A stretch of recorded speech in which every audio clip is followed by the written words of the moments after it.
The knock came 3 times, faint, deliberate, impossibly human against a storm that had been swallowing the mountain whole for 2 days straight. Caleb Ridge stood frozen in his cabin, firelight casting shadows across a face that hadn't seen another soul in 4 years. Nobody climbed to these heights. Nobody found this place unless they were running from something worse than weather.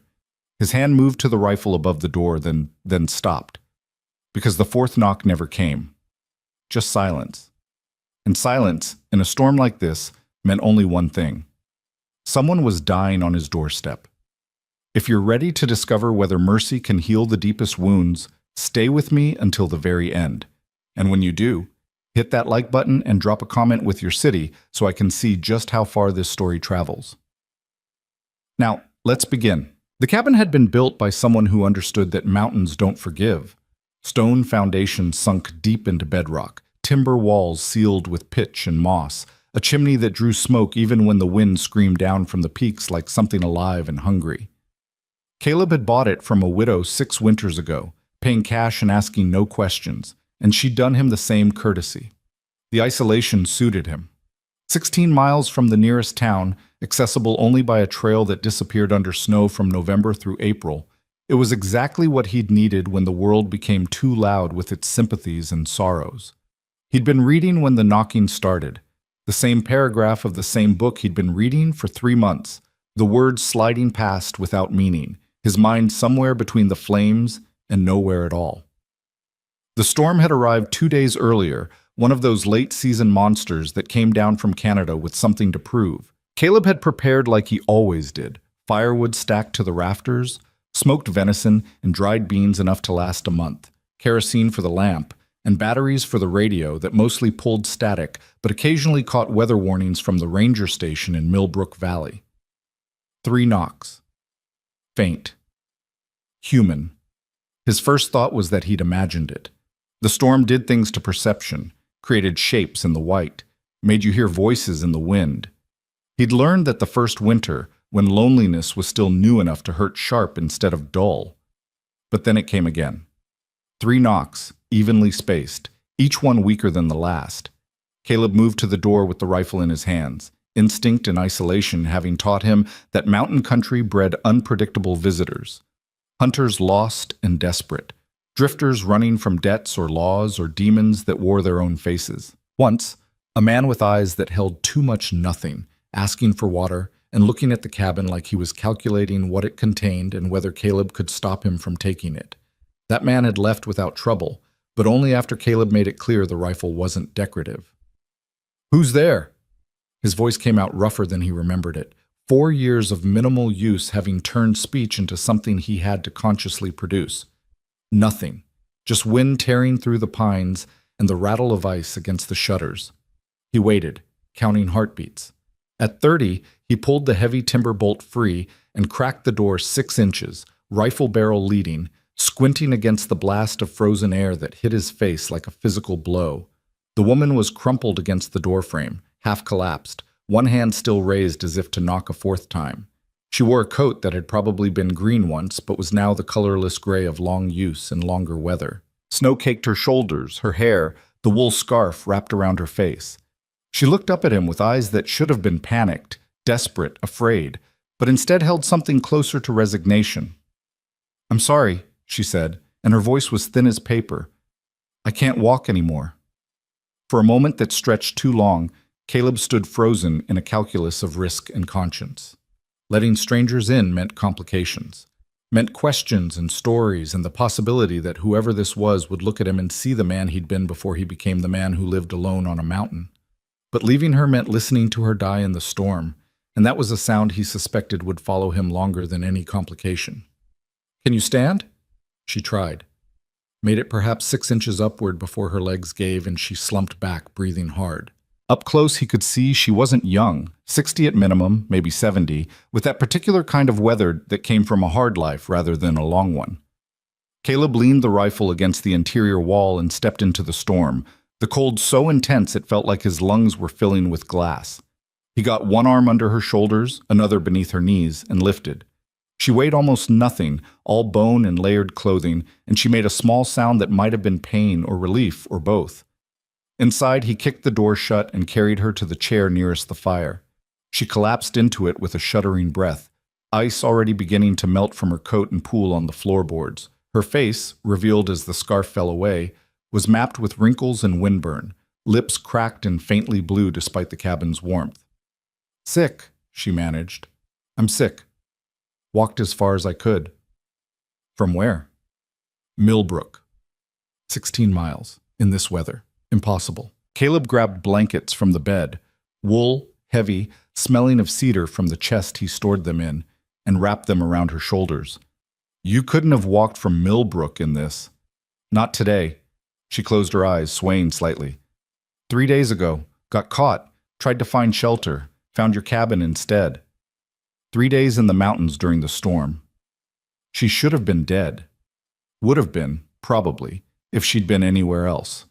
But there was a cave network about 2 miles west, shallow but enough to break the wind, and a few stands of dense pine that could shield someone from the worst of it if they knew what they were doing. "You know mountains." It wasn't a question.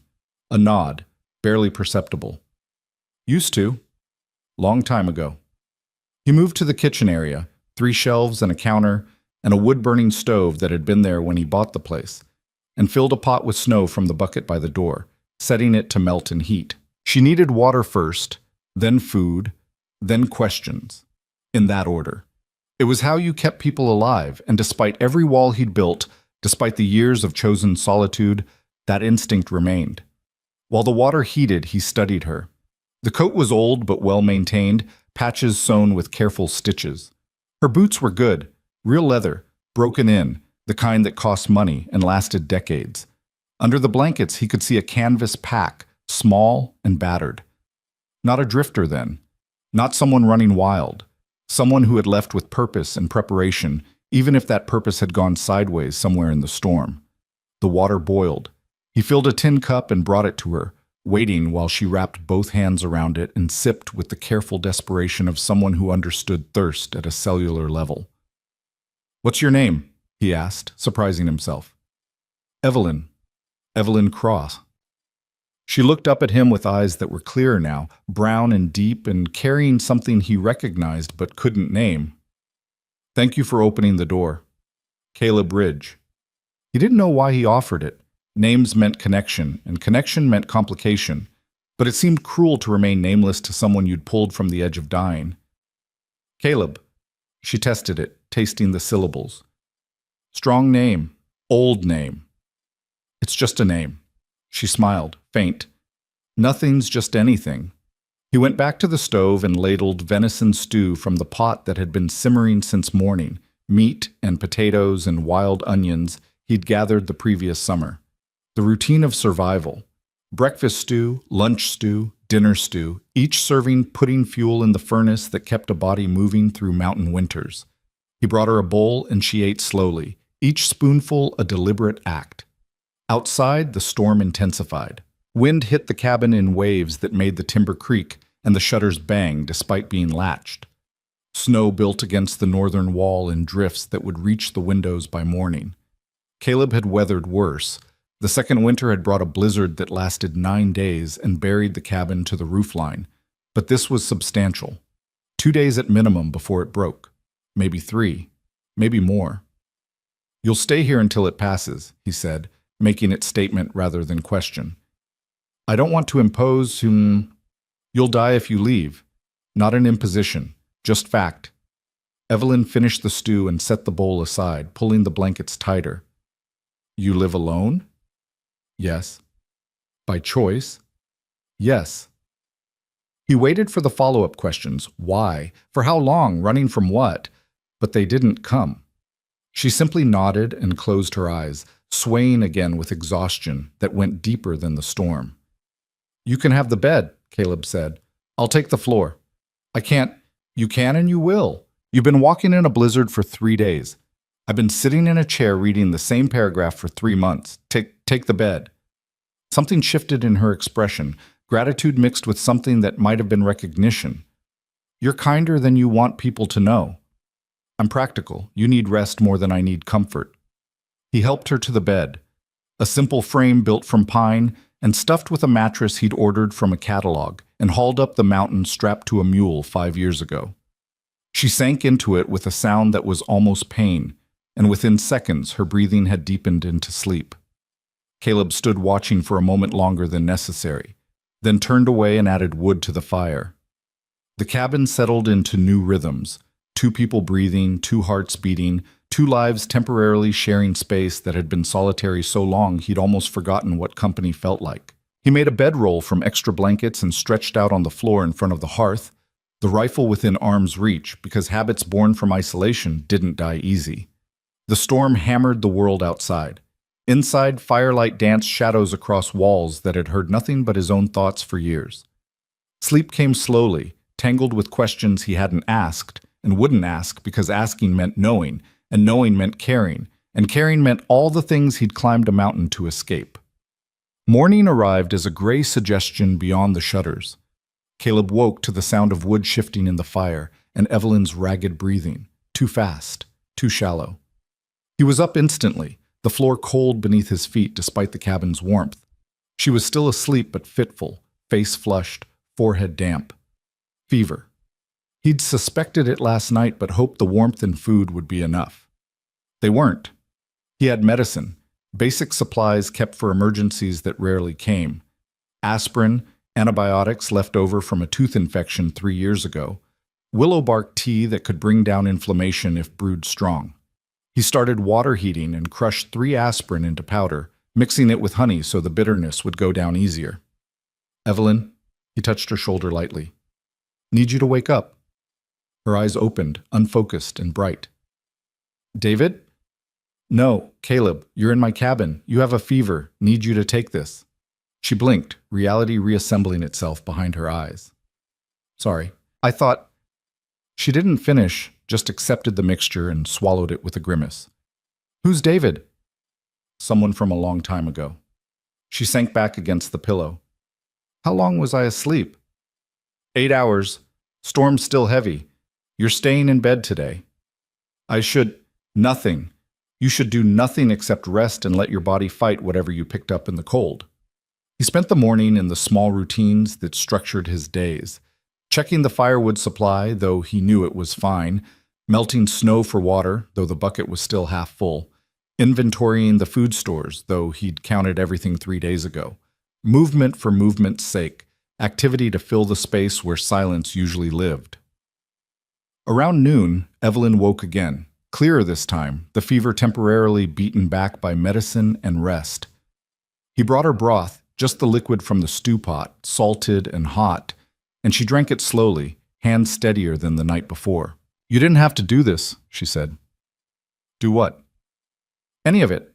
Opening the door, sharing your bed, your food, your medicine." "What was the alternative?" "Letting me pass in the storm. It would have been easier." Caleb sat in the chair by the fire, his own bowl of stew balanced on his knee. Easier isn't always right. But it's often what people choose. "I'm not people." She smiled at that, faint but genuine. "No, I don't think you are." They ate in silence, punctuated only by the storm's ongoing assault. Wind screamed down the mountain in waves that made even the solid cabin feel temporary, fragile, a brief shelter against inevitability. But the walls held because they'd been built to hold, and the fire burned because Caleb kept feeding it, and somehow that felt important in ways he didn't examine too closely. "Can I ask you something?" Evelyn's voice broke the quiet carefully, like she was testing ice. "You can ask. Can't promise I'll answer. How long have you been up here?" 4 years, 5 this November. That's a long time to be alone. It's the right amount of time for me. She nodded, accepting it without judgment. "I taught school for 38 years, elementary, second grade mostly. You learn a lot about people when you see them young. They haven't learned to hide yet, haven't figured out what faces to wear for what situations. They're just purely themselves, scared and brave and mean and kind all at once, sometimes in the same minute." "Why are you telling me this?" "Because I'm trying to say that I recognize hiding when I see it. And you're not hiding from the world, Caleb. You're hiding from yourself." The words landed harder than they should have, finding truth he didn't want to acknowledge. He set his bowl down with more force than necessary. You don't know anything about me. I know you live alone on a mountain. I know you opened your door in a storm when closing it would have been safer. I know you gave up your bed without being asked and shared medicine you probably can't replace easily. I know your hands shake when you think I'm not looking, and you stare at the fire like you're trying to see something in it that isn't there. She paused. I know loss when I see it. Takes one to know one. Caleb stood abruptly. You should rest. Caleb, rest. Fever will come back. Always does the first day. He grabbed his coat from the hook by the door. I'm checking the traps. Be back before dark. Outside, the storm swallowed him instantly. Wind and snow and cold so sharp it cut through wool and skin and found the bones beneath. He pushed into it anyway, needing the punishment, needing the reminder that some pains were clean and immediate and had nothing to do with memory. The trapline was a circuit he ran twice weekly in winter. A dozen snares set along game trails where rabbits and the occasional fox moved despite the weather. Most were empty today, snow having buried them or scared the animals deeper into their warrens. But the last trap held a snowshoe hare, frozen solid, caught sometime yesterday before the storm reached full fury. He reset the snare and turned back, the hare a cold weight in his pack. The return journey was harder, wind in his face now, each step requiring conscious effort. By the time the cabin emerged from the white, his lungs burned and his fingers had gone numb inside his gloves. Evelyn was sitting up when he came in, blankets wrapped around her shoulders, watching the fire. She looked at him with those deep brown eyes that missed nothing. I'm sorry, she said. I push too hard sometimes. Always have. Comes from teaching. You develop a sense for what students need to hear versus what they want to hear. But you're not my student, and I have no right. Caleb hung his coat and set the hare on the counter. Nothing to apologize for. There is. You saved my life. I repaid you by digging at wounds. That's not gratitude. He began the work of preparing the hare, skinning, cleaning, sectioning for the stew pot. The knife moved with practiced efficiency through fur and flesh, reducing the animal to components: meat, bones for broth, hide to be cured and used. Nothing wasted. Mountains taught you that quickly. My son's name was Matthew, he said, surprising himself again. He was 19, died 6 years ago, February. Car accident on black ice, coming home from college for winter break. Driver of the other car walked away without a scratch.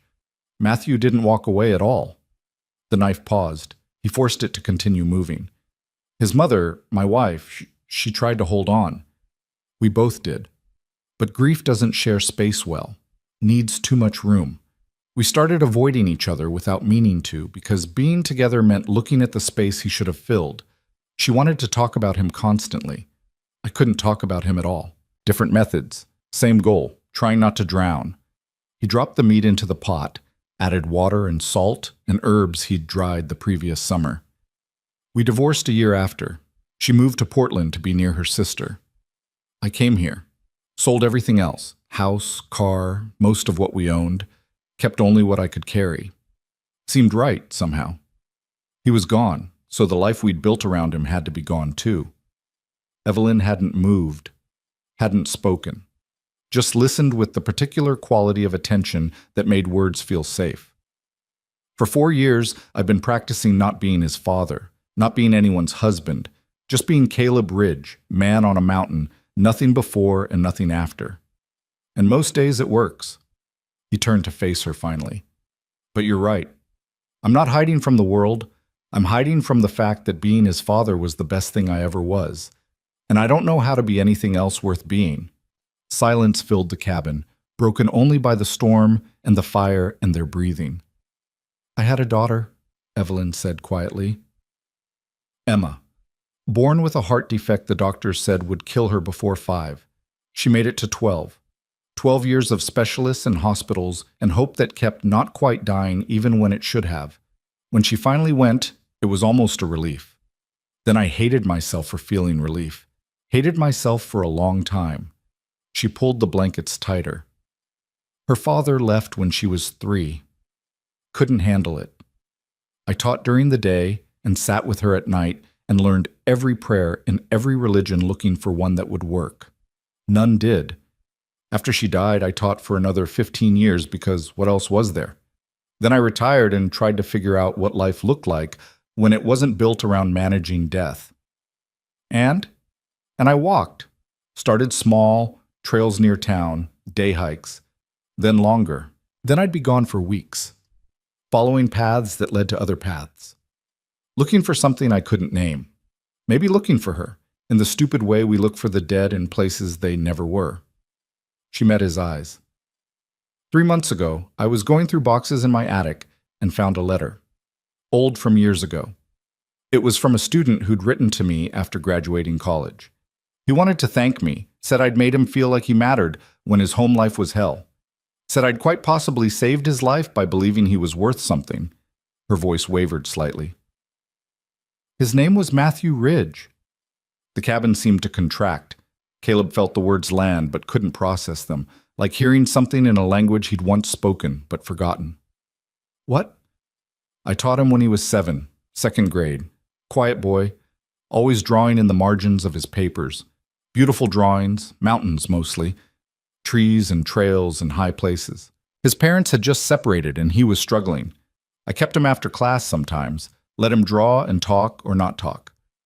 By the end of the year, he was doing better, smiling more. I moved to 4th grade teaching the next year and lost track of him. Didn't hear from him again until that letter, written when he was in college. She pulled the blanket aside and reached into her pack, withdrawing a folded piece of paper, yellowed and creased from years of being carried.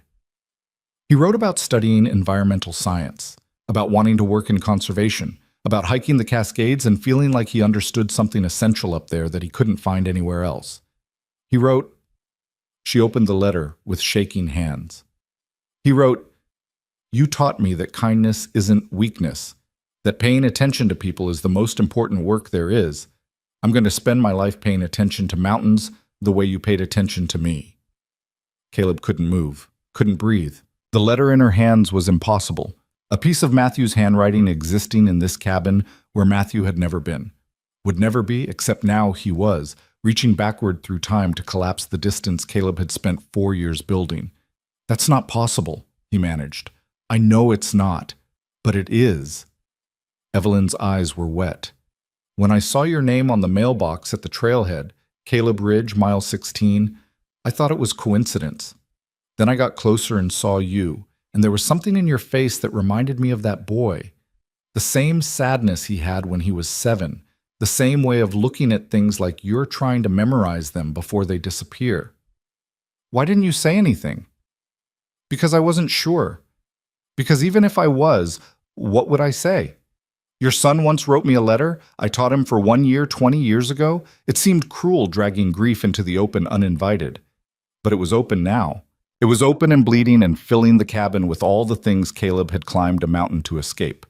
He turned away, gripping the counter, feeling the timber grain under his palms because physical sensation was manageable and this wasn't. He loved mountains, Caleb said finally. Talked about them constantly. Wanted to protect them. Wanted to make sure they'd still be there for people who needed them. A sound that might have been a laugh or a sob caught in his throat. He died on a highway in Ohio, flattest place in America. Didn't even get to die somewhere beautiful. "Caleb, you should rest. Fever will come back." "Please don't." "I said rest." He grabbed his coat again and went back into the storm. Even though night was coming and the temperature was dropping and going out in these conditions was the kind of stupid that killed people. But the cabin was too small suddenly, too full of ghosts and letters and the impossible collision of past and present. He made it maybe 30 yards before the wind drove him to his knees. Snow filled his mouth and eyes and lungs. He couldn't see the cabin anymore, couldn't see anything except white, and the terrible recognition that Evelyn hadn't come to his door by accident, that there were no accidents on mountains, only the things they chose to reveal. Strong hands found his shoulders. Evelyn, wrapped in blankets and fever and impossible strength, dragging him back toward firelight. "Don't you dare!" she shouted over the wind. "Don't you dare leave me in there alone to die because you're afraid of feeling something." Together they fought back to the cabin. Inside they collapsed against the closed door, gasping, ice melting from their faces. "I'm sorry," Caleb said. "Don't be sorry. Be here. Be alive. Be willing to let your son's memory exist in this cabin without running from it." He looked at her.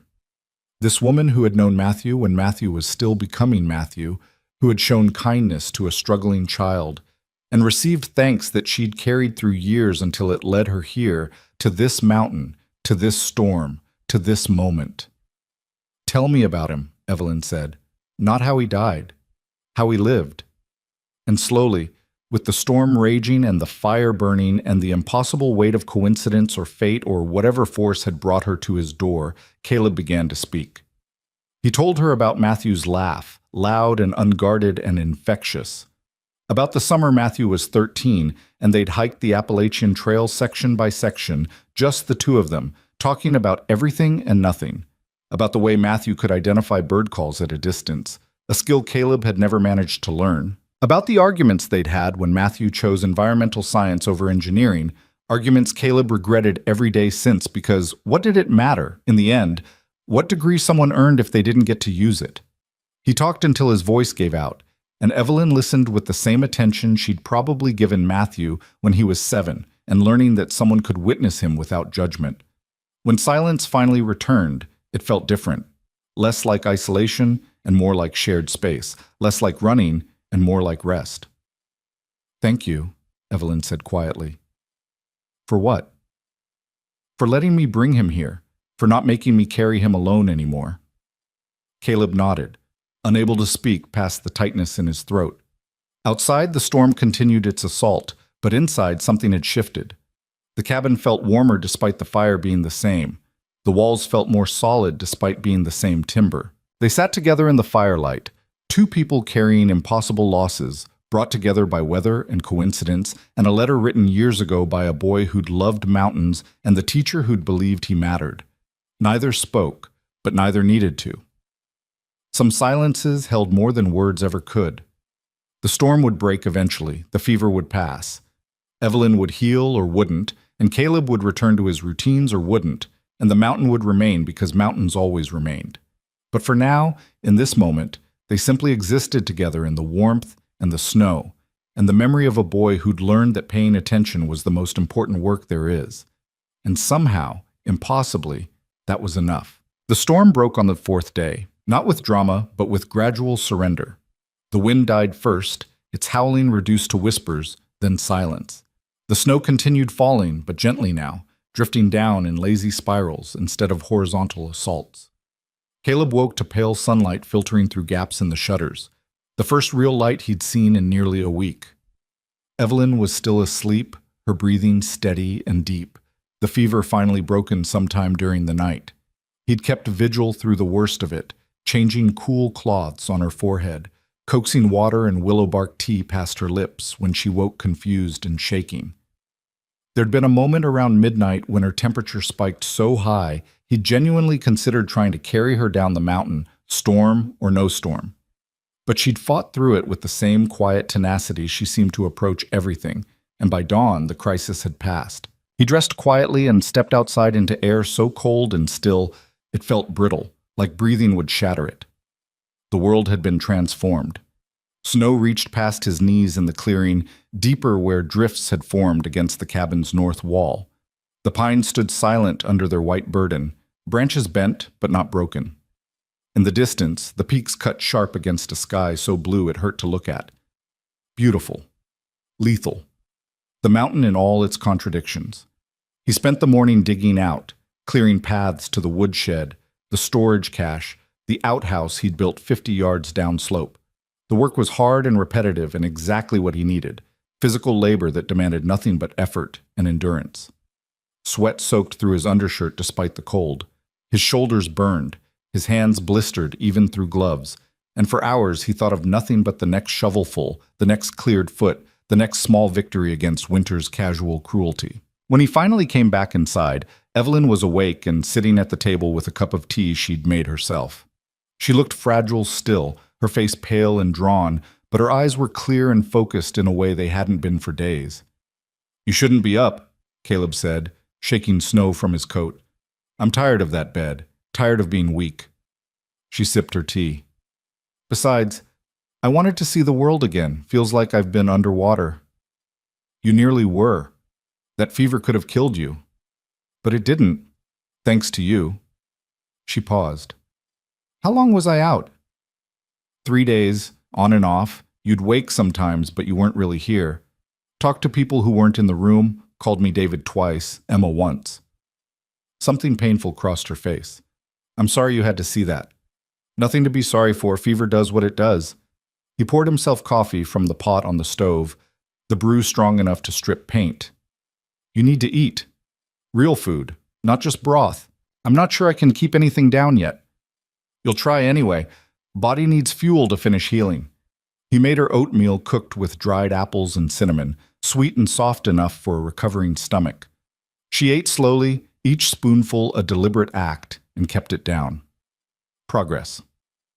They settled into a rhythm over the following days as Evelyn regained strength and the mountain emerged from its coating of white.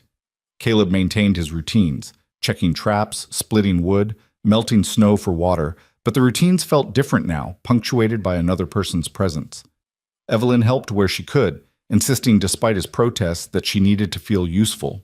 She washed dishes, mended a tear in his spare coat, reorganized his meager pantry with the efficient precision of someone who'd managed classroom supplies for 4 decades. They talked, but carefully, both aware they'd ventured close to raw edges during the storm and needed to approach each other more gently now. She told him about her years teaching, the students who'd stayed with her and the ones who'd disappeared into whatever lives they'd built. He told her about the work he'd done before Matthew died, carpentry mostly, building custom furniture for people who valued craft over speed. His hands still remembered the skills, even if he hadn't used them in years. Why did you stop? Evelyn asked one evening as they sat by the fire, her with tea and him with nothing, just watching the flames. Same reason I stopped everything else. Didn't seem to matter anymore. But you were good at it? I was adequate. Matthew thought you were better than adequate. He told me once that you'd built his bedroom furniture by hand, said it was the most beautiful thing he'd ever owned. Caleb's hands tightened on his knees. He told you that? In the letter. There was a whole paragraph about it, how you'd let him help sand the wood when he was little, how you'd carved his initials on the underside of the desk where no one could see but he'd always know they were there. I forgot about that. The words came out rough. The initials. What happened to the furniture? Sold it with the house. Couldn't look at it. Couldn't stand the thought of someone else using it, but couldn't keep it either. He stared at his hands, scarred and calloused from years of work and weather. His mother wanted to keep everything, wanted to turn his room into a shrine. I wanted to burn it all, start over, pretend we could build something new from the ashes. Neither approach worked. Grief doesn't have a right way. No, just 1,000 wrong ones you try until you find something you can survive. Evelyn set her cup down. Can I ask you something difficult? You've been asking difficult things since you got here. Why stop now? Do you regret opening the door? He considered it honestly. I don't know. Part of me wishes I'd left it closed, that I could have gone on telling myself the isolation was enough, that I'd successfully carved out a life where the past couldn't reach me. But you brought Matthew here anyway. Not his body, not even his memory really, just proof that he existed in the world in ways I didn't know about, that he touched people and they remembered. And that's difficult. That's everything. It means he wasn't just mine to lose. He belonged to the world too, and the world lost him. And I've been acting like my grief was the only one that mattered. Your grief does matter. But it's not the only thing that matters. That's what I'm starting to understand. That's what you're forcing me to see. She reached across the space between them and took his hand. Hers was small and warm and mapped with age.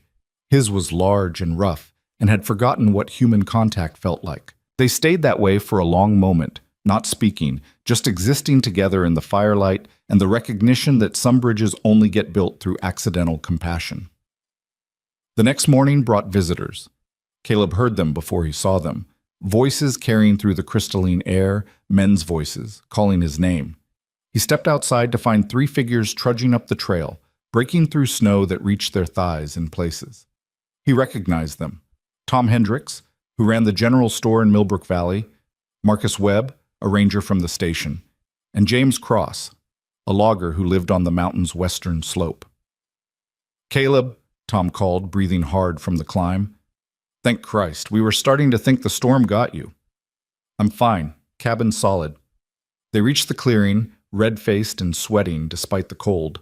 Marcus pulled off his hat and wiped his forehead. "We're looking for someone. Elderly woman, name of Evelyn Cross, James's mother. She went missing a week ago, took off hiking, and never came back. When the storm hit, we thought—" He stopped. "Is she here?" "I'm here," Evelyn said from the doorway, wrapped in blankets, looking small and frail and very much alive. "Mom." James pushed past Caleb and grabbed his mother in a hug that lifted her off her feet. "What the hell were you thinking? Do you have any idea how worried we've been?" "I'm fine, James. Put me down." "You're not fine. You disappeared into a mountain in winter without telling anyone where you were going. You could have died. You should have died." "Well, I didn't, thanks to Mr. Ridge." The three men turned to look at Caleb with expressions that ranged from gratitude to confusion to something that might have been suspicion. Tom spoke first. "You've had her this whole time?" "She showed up 4 days ago, middle of the storm, sick with fever. I gave her shelter." 4 days, Marcus repeated. "And you didn't think to let anyone know?" "How?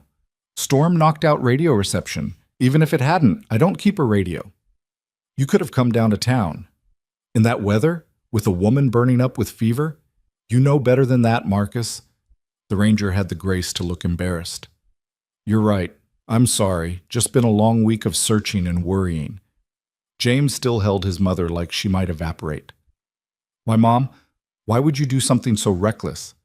"I wasn't being reckless. I was walking. I've walked these mountains for months. I know what I'm doing." "You got caught in a blizzard and nearly died." "But I didn't die. I found shelter. I survived. Give me some credit." "Credit?" James's voice rose. "You're 73 years old with no business being out here alone in the first place, and you want credit for surviving a situation you never should have been in?" "I'm 73 years old and capable of making my own decisions about where I go and what I do. I don't need your permission or your protection." The argument continued, mother and son circling familiar territory with the ease of people who'd fought this fight before. Tom and Marcus exchanged glances and stepped aside, letting the family drama unfold without them. Tom approached Caleb with his hand extended. "Regardless of the circumstances, you saved her life. Town's grateful." Caleb shook his hand briefly. "Just did what anyone would do." "That's not true, and you know it. Plenty of people would have left the door closed." "Then plenty of people are cowards." Tom laughed, surprised. "Fair enough." He glanced back at Evelyn and James, still arguing. "She's stubborn as they come. Has been ever since her daughter died. Started walking and never really stopped. James worries himself sick over it, but she won't listen." "Can't make someone stop living just because you're afraid they'll die," Caleb said quietly. "No, I suppose you can't." Marcus joined them, his ranger's eye taking in the cabin, the cleared paths, the stacked firewood. "You've got a good setup here, solid, but it's isolated. You ever think about coming down to town more often? Storm like this could have trapped you for weeks." "That was the idea. Still, wouldn't hurt to have people know you're alive up here." "People knowing feels a lot like people caring, and people caring leads to people expecting things. I'm not interested in expectations." "Not even from people who might help you in an emergency?" "Haven't had an emergency in 4 years. Don't plan on starting now." Marcus studied him with the particular intensity of someone trained to read situations and people. "You know, there's a difference between solitude and isolation. One's healthy, the other's just slow dying. I'll take my chances." The argument between Evelyn and James had reached some kind of resolution, or at least a temporary ceasefire. James looked exhausted, his mother defiant, both of them wearing expressions of love and frustration in equal measure. "I'm taking you home," James said finally. "I'm not ready to go home. You just recovered from a fever that nearly killed you. You're going home." Evelyn turned to Caleb. "Tell him I'm fine." "You're recovering, not the same as fine." "Traitor." "Realist. You need rest and care and probably a doctor to make sure the fever's actually gone, and not just hiding. She scowled but didn't argue further, which told Caleb she knew he was right even if she hated admitting it. James helped her back inside to gather her things, the small pack, the weathered coat, the letter she'd carried across miles and years. Caleb watched from the doorway, feeling something uncomfortably close to loss settling in his chest. When she emerged again, bundled and ready for the journey down, she stopped in front of him. "Thank you," she said simply, "for everything. You already thanked me. And I'm thanking you again. You didn't have to open that door, didn't have to share your space or your food or your grief. But you did, and it mattered. Evelyn, let me finish." She took his hand. "You think you're hiding up here, but you're not. You're waiting. Waiting for a reason to come back to the world. I don't know if I'm that reason. Probably not. But maybe I'm proof that the world still needs people like you in it. People who open doors in storms. People who remember that kindness matters even when nothing else seems to." Caleb couldn't find words, so he just nodded. She reached into her coat and pulled out the letter. Matthew's letter, creased and yellowed and carrying more weight than paper should be able to hold. "Keep this," she said, pressing it into his hand. "I can't. You can. You should. It belongs here with you. He'd want you to have it. Evelyn, that's yours. You carried it all this time. I carried it until I found where it needed to be. Now I've found it." She closed his fingers around the paper. "Read it when you're ready, or don't. But know that it exists. Know that your son was kind and thoughtful and grateful. Know that he understood what you taught him about paying attention." James appeared at her elbow. "Mom, we need to go. Temperature's dropping." She squeezed Caleb's hand once more, then turned and let her son help her down the steps and into the snow. Tom and Marcus followed, the four of them forming a careful line down the trail, breaking through drifts that would have been impassable alone but became manageable through shared effort. Caleb stood in the doorway and watched them go, the letter heavy in his hand, the cabin suddenly cavernous behind him. They disappeared around a bend in the trail, and the mountain returned to its customary silence. He went inside and added wood to the fire, even though it didn't need it. The cabin felt wrong, too large, too empty, echoing with absences both old and new. For 4 years, this space had been enough. A shelter against weather and memory, a place where he could exist without context or history. But Evelyn had brought context anyway, had dragged history through his door wrapped in fever and coincidence, and now that she was gone, the isolation felt less like peace and more like what Marcus had called it: slow dying. He sat in the chair by the fire and unfolded the letter. The paper was fragile, threatening to tear along the creases. Matthew's handwriting filled the page. Neat, careful. The script of someone who'd been taught that how you presented words mattered as much as the words themselves. Caleb's hands shook as he read. "Dear Mrs. Cross, I hope you remember me. I was in your second grade class 15 years ago, the quiet kid who drew mountains on everything. I'm writing because I'm in my 3rd year of college now, studying environmental science, and I realized I never thanked you for something important. When I was 7, my parents were splitting up, and I felt like the world was ending. Home was angry all the time. I didn't understand why people who supposedly loved each other could hurt each other so much. I started to think maybe love wasn't real, just something adults pretended at until they got tired of pretending. Then I had you as a teacher. You noticed I was struggling even though I tried to hide it. You kept me after class and let me draw while you graded papers. You didn't make me talk about what was wrong. You just sat there and existed near me, and somehow that was enough. You paid attention without demanding anything in return. One day you told me that kindness wasn't weakness, that the strongest people were the ones who chose to be gentle, even when the world was hard. I didn't really understand what you meant at the time, but I remembered it. And as I got older, I started to see it everywhere. My dad building furniture by hand, even though buying it would have been easier, taking time to carve my initials where no one could see because he knew I'd know they were there. My mom staying patient through my teenage years when I was difficult and angry and didn't deserve patience. People choosing to care even when caring was hard. Now I'm studying how to protect wild places, and I realize it's the same principle. Mountains don't need us. They existed long before we got here, and will exist long after we're gone. But we need them. We need to know there are places that don't change, that stay beautiful and terrible and indifferent to our problems. And protecting them is an act of kindness toward people who haven't been born yet, who will need the mountains the same way I need them now. You taught me that paying attention is the most important work there is. I'm going to spend my life paying attention to mountains the way you paid attention to me. Not trying to fix them or change them, just witnessing them and making sure they continue to exist. Thank you for believing a quiet 7-year-old was worth your time. Thank you for teaching me that gentleness is strength. I carry that lesson everywhere I go. With gratitude, Matthew Ridge. Caleb read it twice, then a third time, then sat holding it while the fire burned down and the light outside shifted from afternoon to evening. The words blurred as his eyes filled, and he didn't try to stop it. Let himself cry for the first time in 4 years, not the angry, bitter tears he'd shed in the weeks after the accident, but something quieter and deeper. Grief for the loss. Gratitude for what had been. Wonder that his son had understood something Caleb himself was only now beginning to grasp. That kindness wasn't weakness, that paying attention mattered, that you could choose to be gentle even when the world was hard. Matthew had learned it from a teacher who'd shown him compassion when he needed it most. But before that, the letter suggested, he'd learned it from watching Caleb, building furniture by hand, carving initials in hidden places, taking time to do things right even when quick would have been easier. Had Caleb been that person? He tried to remember the man he'd been before the accident, before the divorce, before the mountain.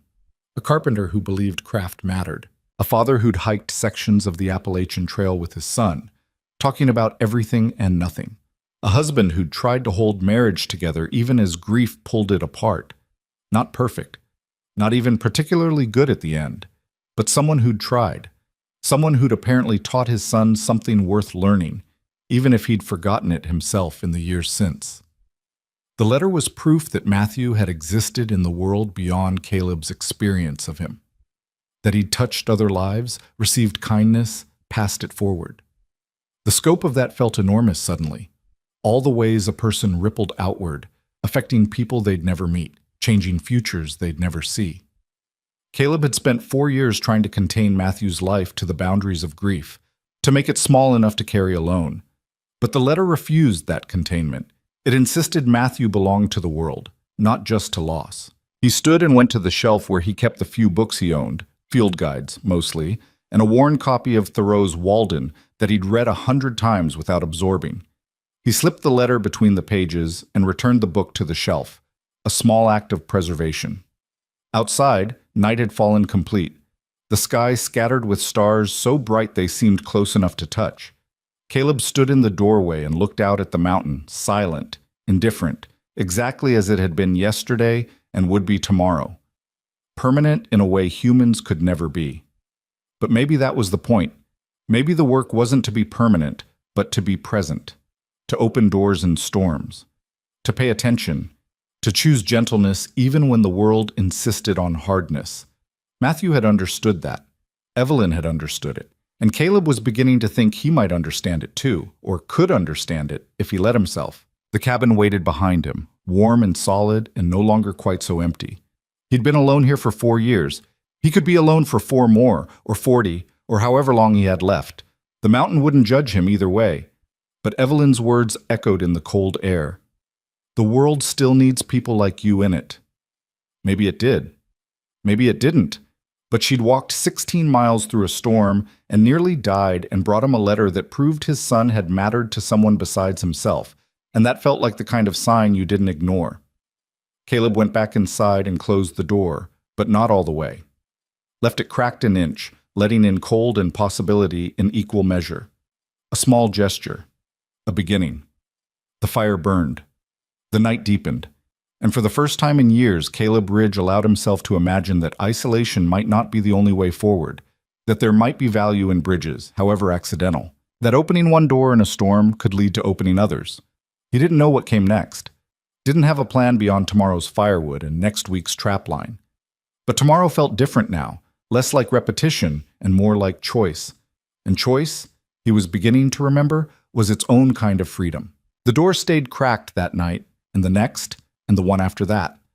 Not wide, just enough to let moonlight paint a silver line across the floorboards, enough to remind Caleb that walls were choices rather than necessities. The cold that came through bothered him less than he expected. He simply added another log to the fire and pulled his blanket tighter and told himself this was an experiment in possibility, nothing more. 3 weeks passed in the rhythm of late winter giving way to early spring. The snow began its slow retreat, revealing brown grass and exposed stone and the muddy chaos of melt. Ice broke off the eaves in sheets that crashed like thunder.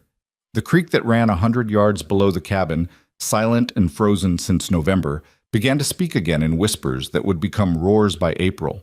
Caleb maintained his routines but found them interrupted by thoughts that hadn't troubled him in years. He'd be checking the trapline and remember something Matthew had said about wildlife corridors. He'd be splitting wood and wonder if Evelyn had made it home safely, if the fever had truly released her or was just waiting for another moment of weakness. He'd read Matthew's letter again in the evenings, studying the handwriting like it contained coded messages he'd missed the first dozen times. The isolation he'd cultivated so carefully developed cracks he couldn't quite seal. Not dramatic fractures, just small fissures where light got through despite his best efforts. On a Tuesday morning, when the sky held that particular crystalline quality that promised more snow before nightfall, Caleb made a decision that surprised him. He packed a rucksack with smoked venison and cornbread wrapped in cloth, shouldered his rifle more from habit than necessity, and started down the trail toward Millbrook Valley. The journey took 4 hours through snow that varied from ankle-deep to thigh-deep depending on exposure and tree cover. His legs burned and his lungs ached, and twice he stopped to rest, not because he needed to, but because he wanted to delay arrival, to stretch out the space between decision and consequence. But eventually, the trail leveled and the trees thinned, and the town emerged from the landscape like something he'd half convinced himself he'd imagined. Millbrook Valley wasn't much. Maybe 300 people scattered between a main street and the surrounding hills. A general store, a diner, a post office that doubled as the ranger station, a bar that opened at 4 and closed whenever the last customer stumbled home. The kind of place people ended up rather than chose, where everyone knew everyone's business and strangers were noted with the careful attention mountains taught. Caleb had been here exactly twice since buying the cabin, once to purchase supplies before his first winter. Once more 2 years ago when he'd needed antibiotics for an infected cut and couldn't wait for mail order. Both times he'd spoken to exactly as many people as necessary and left as quickly as possible. And both times he'd felt the weight of eyes tracking him, measuring him against whatever stories they'd invented about the man who lived alone on the mountain. He expected the same reception now as he walked down the main street, boots leaving muddy prints on pavement that had been cleared of snow but not yet dried.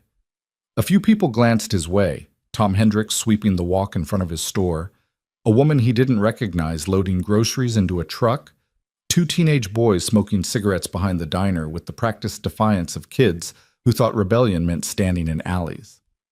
But something was different. Tom didn't just glance. He stopped sweeping and raised his hand in a wave that was unmistakably friendly. The woman loading groceries nodded as Caleb passed. One of the teenagers called out, "Hey, mister," not mockingly but with what sounded like genuine greeting. Caleb ignored them all and headed for the address he'd gotten from the phone book in the general store during his last visit, information he'd filed away without consciously intending to keep it. The crosshouse sat at the end of a gravel road on the eastern edge of town, a small ranch-style structure with blue shutters and a front porch that had seen better decades. Smoke rose from the chimney. A truck sat in the driveway, newish, well-maintained. He stood at the end of the drive for a full minute, questioning every decision that had led him here. Then he walked to the door and knocked before he could talk himself out of it. James Cross opened it, his expression cycling through surprise, confusion, and something that might have been suspicion before settling on cautious welcome. "Mr. Ridge." "Caleb? Just Caleb." "Caleb, then. I didn't expect to see you in town. I came to check on your mother, make sure the fever didn't come back." James studied him for a moment, then stepped aside. "Come in. She'll want to see you." The house was warm and cluttered in the way homes got when they'd been lived in for decades by people who valued function over aesthetics. Photographs covered the walls, family pictures spanning generations, landscapes, a young girl who had to be Emma Frozen in various stages of childhood. Furniture that didn't match but fit together through long familiarity. the smell of coffee and something baking.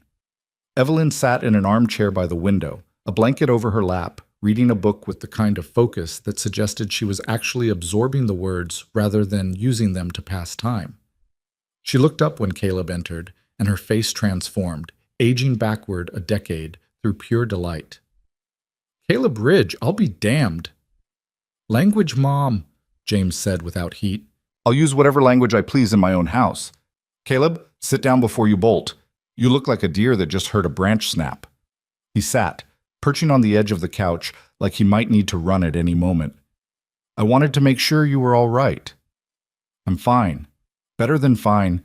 James has been hovering like I'm made of glass, which is annoying but comes from love, so I'm tolerating it." She set her book aside. "The real question is whether you're all right." "I'm the same as I was." "That's not an answer to the question I asked." James moved toward the kitchen. "I'll make coffee. Something tells me this conversation needs it." When he was gone, Evelyn leaned forward, her eyes sharp despite the lingering frailty in her frame. "You didn't walk 4 hours through melting snow just to check if I still have a pulse. What's really going on?" "I read the letter, multiple times." And? "And I can't stop thinking about it. About what Matthew wrote. About the things he understood that I'm only now starting to see." "What things?" Caleb struggled to find words for concepts that felt too large and fragile to speak aloud. That kindness matters. That paying attention is work worth doing. That you can choose to be gentle even when everything's hard. He met her eyes. "I spent 4 years believing the best thing I could do was remove myself from the world. Stop being a burden. Stop hurting people by being someone who reminded them of loss. And now? Now I'm wondering if removal was just cowardice dressed up as consideration." Evelyn's expression softened. "It wasn't cowardice. It was survival. You needed distance to breathe, to exist without constantly performing grief for people who thought they were helping but were really just making it worse. There's no shame in that." "Maybe. But I think I've been surviving long enough. Matthew's letter, it made me realize he didn't see the world as something to survive. Most people in your situation would have stayed inside and pretended they didn't hear the knocking." Caleb considered the question seriously. "I thought about it. About leaving the door closed. Would have been safer, simpler. But there's a sound someone makes when they're dying that's different from any other sound. Desperation has a frequency, and I heard it in the silence between her knocks." He sipped the coffee, buying time. "My son died while I wasn't there. I didn't get to help him or hold him or tell him it would be okay, even if it was a lie. I just got a phone call from a state trooper telling me my whole world had ended while I was grading blueprints for a client who wanted custom bookshelves. So when I heard someone dying on my doorstep, I opened the door because I couldn't do anything else. Because letting her die alone felt like letting Matthew die alone all over again." The silence that followed was profound, broken only by the tick of a clock somewhere in the house and the distant sound of wind moving through trees. James cleared his throat. "Thank you for being honest. Thank you for not throwing me out when I showed up uninvited. You saved my mother's life. You could show up every day for the rest of yours and still be welcome. I'm not much for daily visits. Then weekly, monthly. Whenever you need to remember there's a world down here worth being part of." James leaned forward. "Look, I don't know your whole story and I'm not asking for it. But I know isolation. I spent 2 years after my divorce living alone in the woods, convincing myself I was better off without people. Know what I learned? Humans aren't built for that. We're pack animals. We need each other, even when we hate needing each other. Your mother manages alone just fine." "My mother," Evelyn interjected, "is surrounded by people whether she wants to be or not. I have James checking on me daily. I have neighbors who bring me soup and gossip in equal measure. I have a book club that meets every Thursday and a walking group that meets Saturdays when the weather allows. I'm alone in my house, but not isolated from the world." She fixed Caleb with a look that allowed no evasion. "There's a difference between solitude and exile. You've been living in exile. Time to consider parole." "I don't know how." "Start small. Come to town once a week. Let people see you're alive. Let yourself see that the world isn't entirely terrible." "And if I can't?" "Then you can't. But at least you'll have tried." Caleb finished his coffee and stood, suddenly desperate for open air and the simplicity of trail and tree. I should go. Storm's coming tonight. Need to beat it home. Caleb. Evelyn rose despite James's protest and crossed to where Caleb stood. She was small enough that she had to look up to meet his eyes, but there was nothing diminished about her presence. Thank you for coming. It means more than you probably understand. I just wanted to make sure you were okay. And I'm telling you that you did more than that. You reminded me that compassion still exists in the world, that people still open doors in storms. That's worth something. On impulse, Caleb pulled the letter from his coat pocket. I want you to have this back. It's yours. No, it's yours now. I carried it until I found where it belonged. It belongs with you. Evelyn, keep it. Read it when you forget why kindness matters. Read it when the isolation starts feeling like safety instead of prison. Read it and remember that your son understood something essential about the world, and he learned it by watching you. Caleb's throat tightened. He nodded once, unable to speak, and tucked the letter back into his pocket. James walked him to the door, and at the threshold extended his hand. You're welcome here anytime. And I mean that. Even if you just need to sit in silence while Mom reads and I grade papers, sometimes being around people without having to perform is enough. I'll remember that. The walk back to the cabin took longer than expected. The snow that had been holding off all day decided to make its appearance 2 miles from town, coming down in heavy flakes that reduced visibility to a few yards and made the trail treacherous with fresh accumulation over old ice. By the time Caleb reached the cabin, darkness had fallen complete and he was soaked through despite his coat. Inside, he built the fire back from embers and changed into dry clothes and ate cold cornbread because he was too tired to heat anything. Then he sat in his chair with Matthew's letter and read it again by firelight, looking for meanings he might have missed. You taught me that paying attention is the most important work there is. Had he taught that?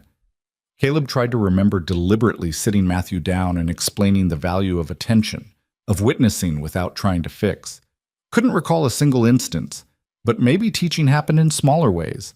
In the hours spent hiking without talking, just observing the world together. In the careful work of carving initials where no one but Matthew would know to look. In staying present even when present hurt. Maybe James was right. Maybe humans weren't built for isolation. Maybe the 4 years Caleb had spent on this mountain weren't healing but hiding, not recovery but retreat. But maybe that was okay too.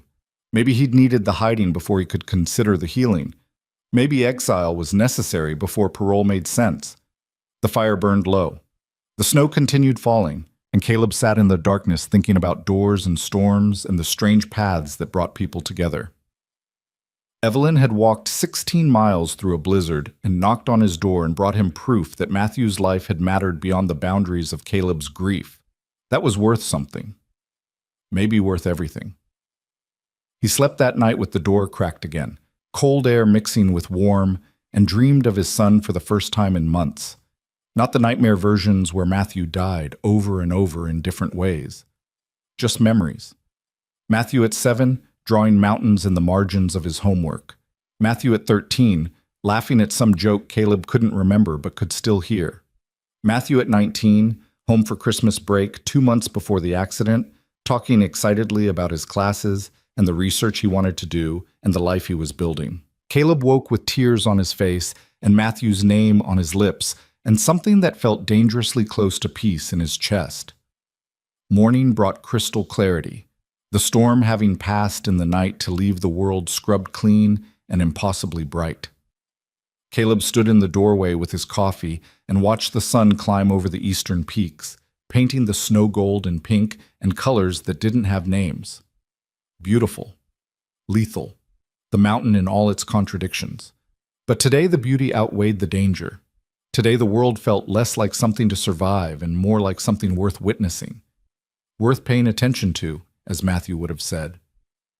Caleb spent the morning doing routine tasks with something approaching contentment. Checking the trap line yielded 2 rabbits, fat and healthy, enough meat for a week. Splitting wood became meditative rather than merely necessary. Even the endless work of melting snow for water felt purposeful, each bucket a small act of self-care rather than simple survival. Around noon, he heard voices on the trail. His first instinct was to grab the rifle and retreat inside, old habits dying hard. But he forced himself to stay in the doorway, visible, making himself vulnerable in ways that 4 years of isolation had taught him to avoid. Two figures emerged from the tree line, Tom Hendricks from the general store and Marcus Webb, the ranger. They carried packs and moved with the careful efficiency of people who knew mountains and respected them. "Caleb," Tom called. "Hope you don't mind the intrusion." "Depends on what you're intruding for." They reached the clearing, breathing hard from the climb. Marcus pulled off his hat. "We brought supplies. Figured after the storm, you might be running low on some things." "I'm fine. I'm sure you are. But we brought them anyway." Tom unslung his pack and set it on the porch. Coffee, flour, sugar, dried beans. Some fresh bread from the bakery before it closed last month. Batteries for whatever you use batteries for. Consider it a thank you. For what? For saving Evelyn. For being the kind of person who opens doors when most people would keep them closed. Caleb felt something uncomfortable crawl up his spine. "I don't need thanks for doing what anyone should do." "Maybe." Marcus set his own pack down. "But around here, not everyone would have done it. You did. That matters to people." "I don't want to matter to people." "Too late. You already do." Tom pulled out a wrapped package from his coat. "Also, this came for you at the post office. Been sitting there for 2 weeks. Figured we'd bring it up rather than make you come down." The package was small, book-sized, wrapped in brown paper with Caleb's name written in handwriting he'd know anywhere. His ex-wife's handwriting. He stared at it like it might explode. "You okay?" Marcus asked. "Fine. Just unexpected." "Want us to leave you to it?" "No, yes. Caleb forced himself to breathe. "Thank you for bringing the supplies. Tell people in town I appreciate it, but they don't owe me anything." "We'll tell them. They won't listen." Tom smiled. "Town's decided you're one of ours now, whether you like it or not. Saved one of our own. That makes you family of sorts." "I'm not family." "You're something. Call it whatever you want. Point is, you're not invisible anymore. People know you're up here. People care that you're all right. Get used to it." They left before Caleb could form a coherent protest, heading back down the trail with waves and promises to return in a few weeks with more supplies if the weather allowed. Caleb watched them go, then looked at the package in his hands like it was a live snake. Inside, he set it on the table and stared at it for 20 minutes before finding the courage to open it. The wrapping came away to reveal a wooden box, simple and elegant, made from cherry wood that had been oiled until it glowed. His hands recognized the work before his mind did. His own craftsmanship from years ago, from a life that felt increasingly distant. He opened the box. Inside, wrapped in tissue paper, was a photograph. Matthew at 16, standing at the summit of some mountain Caleb couldn't identify, arms spread wide like he was embracing the sky, grinning with the unselfconscious joy of someone who hadn't yet learned that the world could be cruel. Below the photograph, a note in his ex-wife's hand. "Caleb, I found this going through old albums. Thought you might want it. He loved the mountains the way you loved woodworking, completely, without reservation, with the kind of passion that made everything else seem small. I know we haven't spoken in years. I know the grief split us in ways we couldn't fix. But I wanted you to know I don't blame you for leaving. I wanted you to know I hope you found whatever peace you were looking for. And I wanted you to know that Matthew loved you completely, even when you didn't think you deserved it. Especially then. Take care of yourself. Sarah." Caleb read it 3 times, then carefully placed the photograph back in the box and set the box on the shelf next to the book containing Matthew's letter. 2 pieces of his son, carried across distance and time by women who'd understood something about preservation that he was only beginning to learn. The afternoon passed in strange emotional weather, grief and gratitude mixing into something he couldn't name. The recognition that running from pain didn't make it disappear, just deferred it. The understanding that maybe, possibly, he'd grieved long enough in isolation and could start grieving in the world. Evening found him sitting by the fire with the door not just cracked, but actually open, 6 inches of space between himself and whatever might come through. The cold was brutal, but he didn't care.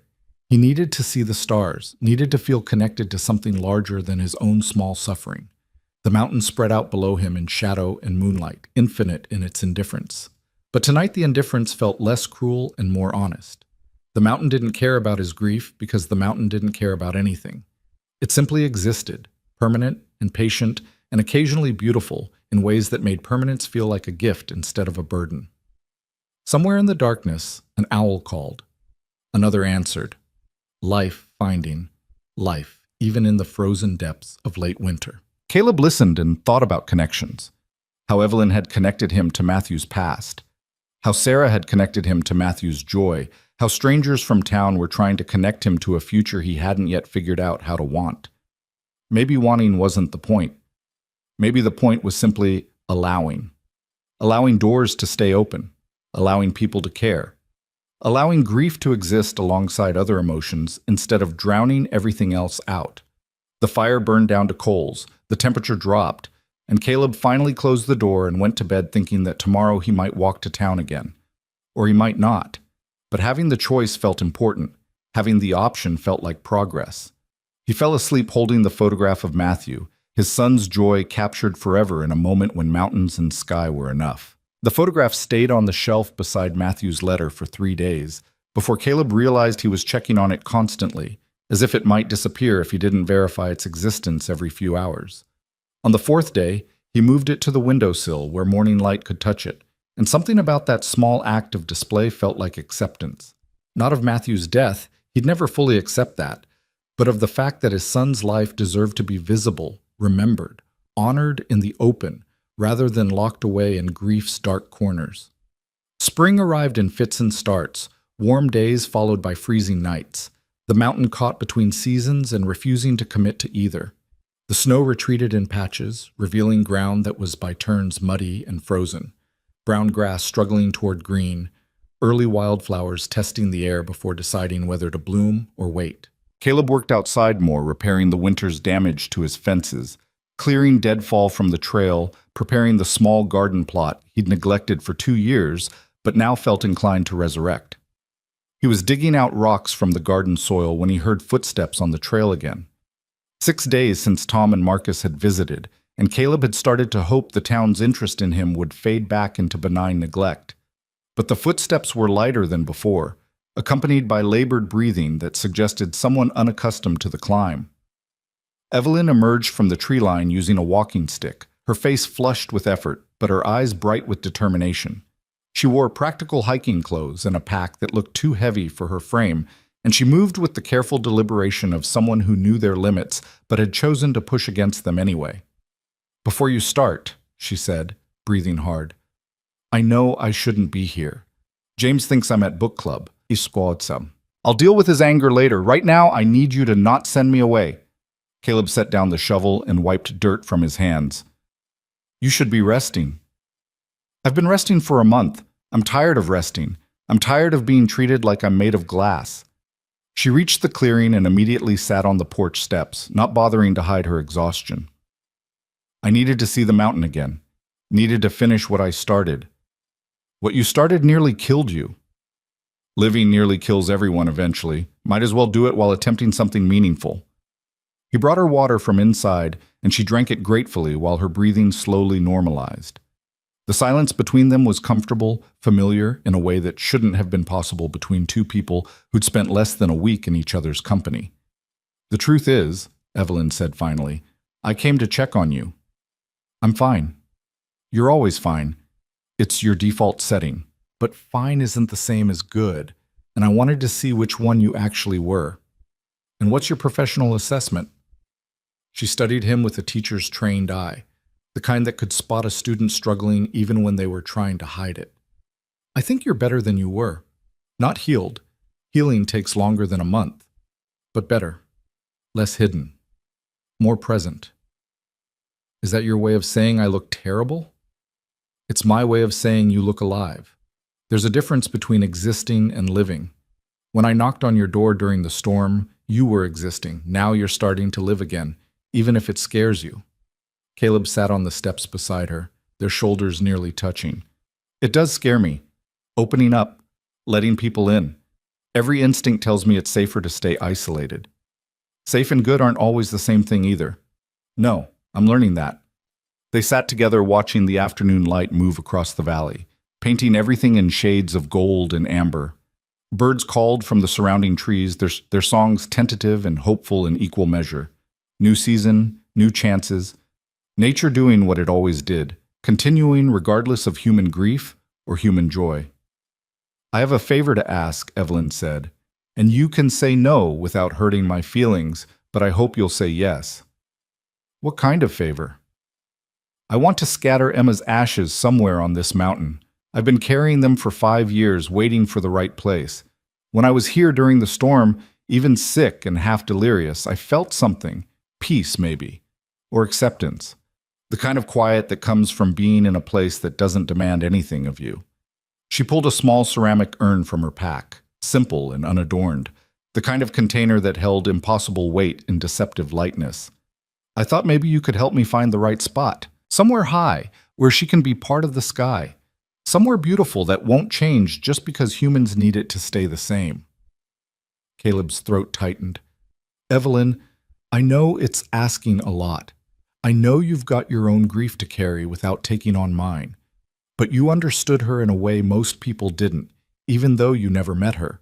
When I was delirious with fever, you didn't try to fix me or manage me or make me comfortable in ways that were really about making yourself comfortable. You just let me be sick. Let me be scared. Let me exist in whatever state I was in without judgment. That's rare. Emma needed that same kind of acceptance, and finding someone who understood it feels like a gift I can't waste. The request settled into Caleb's chest with unexpected weight. 4 years of avoiding other people's grief, of refusing to witness pain that echoed his own too closely, and here was someone asking him to deliberately wade into sorrow with her. Every defensive instinct screamed at him to say no, to make an excuse, to maintain the boundaries he'd spent so long constructing. But Matthew's letter was inside on the shelf, and his photograph was on the windowsill catching light, and Caleb was starting to understand that honoring his son's memory meant embodying the lessons Matthew had learned, that paying attention was the most important work, that kindness wasn't weakness, that you could choose gentleness even when the world was hard. There's a ridge about 2 miles northeast, he said quietly. You can see 3 states from the summit on clear days. It's exposed, gets brutal weather, but there's a strength to it, a permanence. If you can make the climb, I'll take you there. Evelyn's eyes filled. Thank you. We'll go tomorrow. Give you tonight to rest properly, and you'll tell James where you're going before we leave. He'll try to stop me. Then you'll tell him anyway and deal with his concern like an adult instead of sneaking around like a teenager. She laughed, surprising them both. When did you become wise? I'm not wise. I'm just tired of people lying to themselves about what they need. You need this. Your son needs to know where you are. Both can be true at the same time. They spent the rest of the afternoon in comfortable companionship. Evelyn rested while Caleb finished preparing the garden, turning soil that smelled of earth and possibility. She told him about Emma's childhood, the hospitals and specialists, and small victories that felt huge when your child was fighting for every breath. He told her about the furniture he used to build, the satisfaction of creating something beautiful and functional with his own hands, the grief of selling it all when the memories became too heavy to carry. As evening approached, Caleb insisted on walking her halfway back to town, at least to the point where the trail leveled out and became manageable. They moved slowly, Evelyn using her walking stick on the uneven ground, both of them quiet with thoughts too complex for easy speech. At the junction where the trail split, Evelyn stopped and turned to him. Can I tell you something I haven't told anyone else? If you want. When Emma was dying, I prayed for it to be over. Not just over for her. I knew she was suffering and ready to go. But over for me. I wanted my life back. Wanted to sleep through the night without listening for breathing that might stop. Wanted to make plans without calculating hospital schedules. I loved her completely, and I wanted her to die so I could stop being her mother and just be myself again. Her voice cracked. What kind of person thinks that about their dying child? The kind who's human. The kind who's been through hell and hasn't had permission to acknowledge how hard it is. James never knew. I couldn't tell him. He was so strong through everything, so devoted to Emma. I thought if he knew I'd had those thoughts, he'd hate me. He wouldn't have. And you need to stop hating yourself for it. How? How do you stop hating yourself for failing someone you loved? Caleb met her eyes. You don't, not completely, but you learn to recognize that loving someone and being tired of watching them suffer aren't mutually exclusive. You learn that being human means having thoughts you're ashamed of alongside actions you're proud of. Matthew used to say I was too hard on myself. Took me 6 years to understand what he meant. And do you? Understand it now? I'm trying. Some days are better than others. She reached out and squeezed his hand. Thank you for saying that, for not making it easy or comfortable or anything other than honest. That's what you did for me. It seemed fair to return the favor. They parted there, Evelyn continuing down toward town and Caleb climbing back to the cabin as darkness gathered in the valleys below. The stars emerged one by one, filling the sky with light that had traveled impossible distances to reach this moment, this mountain, these two people trying to figure out how to carry their dead without being buried by them. The next morning arrived cold and clear, the kind of perfect mountain weather that felt almost accusatory in its beauty. Caleb packed supplies for the hike: water, dried fruit, the emergency kit he always carried into backcountry. He was checking his gear when he heard voices on the trail, plural, and his stomach sank with the recognition that Evelyn hadn't come alone. She appeared with James, both of them looking tired from what had clearly been a long argument. James's expression was tight with worry and resignation, Evelyn's set with stubborn determination. Behind them walked Marcus Webb in his ranger uniform, apparently present in some official capacity that Caleb didn't fully understand. Before you say anything, Evelyn started, James insisted on coming. Marcus insisted on knowing where we were going in case something happens. I argued, they won. We're all going together. This was supposed to be private, Caleb said. I know, I'm sorry. But James is her father. He has a right to be there when we scatter her ashes. James stepped forward, extending his hand to Caleb. I appreciate you helping my mother with this. I know you didn't ask to be involved in our family's grief. Seems to be a pattern with me lately. Even so, thank you. Marcus checked his radio. I told the station we'd be back by 3. That gives us 6 hours. Should be plenty for there and back if we move at a reasonable pace. They set out in a line, Caleb leading because he knew the terrain, followed by Evelyn, then James close behind his mother in case she stumbled, and Marcus bringing up the rear. The trail started gentle before climbing steeply through pine forest, switchbacking up the mountain's eastern face. Snow lingered in shaded areas, ice hiding under innocent-looking leaves, and twice Caleb stopped the group to point out hazards that could turn an ankle, or worse. An hour in, they broke free of the tree line and the world opened up around them. The valley spread below like a detailed map, Millbrook visible as a collection of buildings too small to look real. Other mountains rose in all directions, waves of stone and forest frozen mid-motion, extending to horizons that blurred with distance. The sky was massive, unobstructed, blue enough to make looking at it feel like falling upward. Evelyn stopped and stared, breathing hard but smiling. Oh, Emma would have loved this. She would have, James agreed quietly. They continued climbing, the trail now more rocks than path, requiring hands as much as feet in places. Caleb moved carefully, testing each hold before committing his weight, conscious that he was leading people less experienced in mountain travel.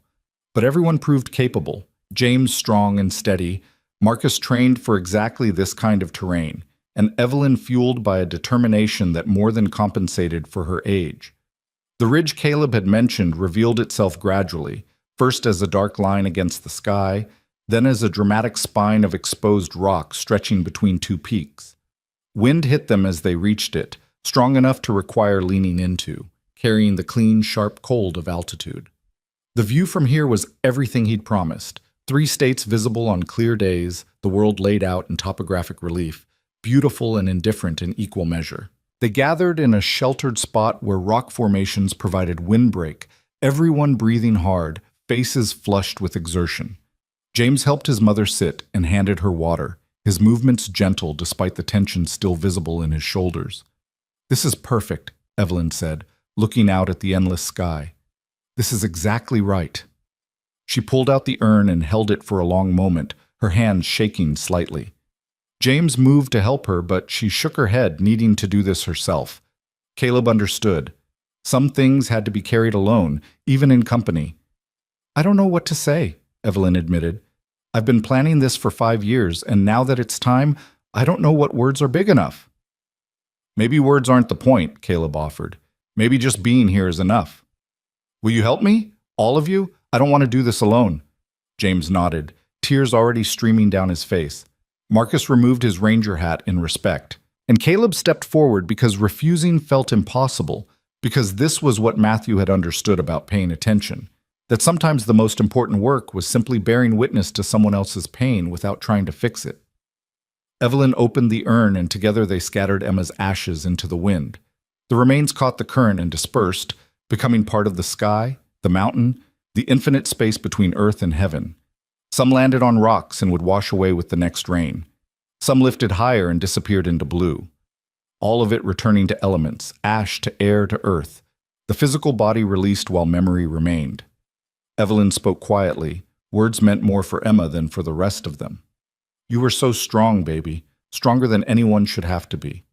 I'm sorry I couldn't save you. I'm sorry I got tired of trying, but I loved you every single second, even the seconds when I was angry at the universe for making you suffer. You're free now. You're part of everything. And I'll carry you differently from now on, not as weight, but as light. Not as grief, but as love. James wrapped his arms around his mother, and they stood together crying while the wind carried their daughter and granddaughter into forever. Marcus turned away, giving them privacy, his own shoulders shaking with emotion he was trying to contain. Caleb stood apart, watching this family grieve together in a way his own family never had. Sarah had wanted to talk about Matthew constantly. Caleb had been unable to speak his name without breaking. They'd pulled in opposite directions until the tension snapped them apart. But here was proof that grief didn't have to be solitary, that multiple people could carry the same loss in different ways and still hold each other through it. After a time, minutes or hours, impossible to tell, Evelyn straightened and wiped her face. Thank you, she said to all of them. Thank you for being here, for helping me let her go. We didn't do anything, James said. You did everything. You climbed a mountain with me. You stood in the wind. You witnessed. That's not nothing. That's everything. They began the descent carefully, everyone tired and emotionally wrung out, but moving with the focused attention necessary when exhaustion made mistakes likely. The trail seemed longer going down, each step requiring conscious effort not to slip on loose rock or turn an ankle on hidden ice. Halfway to the tree line, Evelyn stumbled. James caught her instantly, but the near fall exposed something Caleb had been trying to ignore. She was pale, breathing too quickly, sweating despite the cold. The climb had taken more from her than she'd admitted, and they still had 2 hours of trail ahead. We need to rest, Caleb said, making it statement rather than suggestion. I'm fine, Evelyn insisted, but her voice was weak. You're not. Sit down before you fall down. They found a relatively flat area among the rocks and stopped. Marcus pulled out the emergency kit and checked Evelyn's vital signs with practiced efficiency. Her pulse was fast but strong, breathing elevated but not dangerously so. Fatigue rather than crisis, but fatigue at altitude could become crisis quickly. We'll rest for 20 minutes, Marcus said in his ranger voice, the one that expected to be obeyed. Eat something, drink water, let your body recover before we continue. Evelyn wanted to argue but accepted the water James handed her and sipped it slowly. Color gradually returned to her face. Her breathing normalized, but she still looked fragile in a way that made Caleb's chest tighten with worry. I'm sorry, she said. I thought I was stronger than this. You scattered your daughter's ashes at 10,000 feet, James said. That's plenty strong. But now I'm slowing everyone down. We've got time, Marcus assured her. And even if we didn't, you're worth slowing down for. They sat together in the thin mountain air, passing around dried fruit and granola bars, speaking little because exhaustion and emotion had left them without words. The sun moved across the sky, changing the quality of light on the rocks, making ordinary stones look almost luminous. Caleb found himself studying the three of them, this family that had pulled him into their orbit through accident and compassion, who'd reminded him that isolation was a choice rather than a necessity. They weren't his family, would never replace what he'd lost. But maybe that wasn't the point. Maybe the point was that connection didn't require blood, just willingness. Just showing up, just paying attention. After 20 minutes, they continued down. Progress was slow but steady, everyone watching Evelyn carefully, James staying close enough to catch her if she stumbled again. They reached the tree line as afternoon wore toward evening, and the shelter of the pines felt like victory. At the trail junction where Caleb had said goodbye to Evelyn the previous day, Marcus checked his radio and confirmed they were still on schedule. "I'll walk them the rest of the way into town," he said to Caleb. "Make sure everyone gets home safe." "I appreciate that. You did a good thing today, helping with this." "I didn't do much. You did exactly what was needed. That's more than most people manage." James shook Caleb's hand again, the grip firm and grateful. "Come to dinner sometime. Mom would love to have you, and honestly, I'd like to get to know you better. You're not what I expected." "What did you expect?" "Someone harder, someone who'd shut the door on people who needed help. But you're not that. I don't think you ever were." Evelyn hugged him, her arms surprisingly strong despite her earlier weakness. "Thank you," she whispered, "for giving Emma somewhere beautiful to rest, for showing me that I don't have to carry grief alone." "Same to you," Caleb said, because it was true. Because she'd done for him exactly what he'd done for her, proven that witness mattered, that compassion was possible even in the depths of sorrow. He watched them continue down the trail until they disappeared around a bend, 3 figures moving together through the gathering dusk. Then he turned and climbed back toward the cabin, his legs burning with effort, his mind quiet in a way it hadn't been for years. The cabin welcomed him with familiar shadows and the comfort of solitude that was chosen rather than enforced. He built up the fire and made dinner from the supplies Tom had brought, beans and cornbread, simple and filling.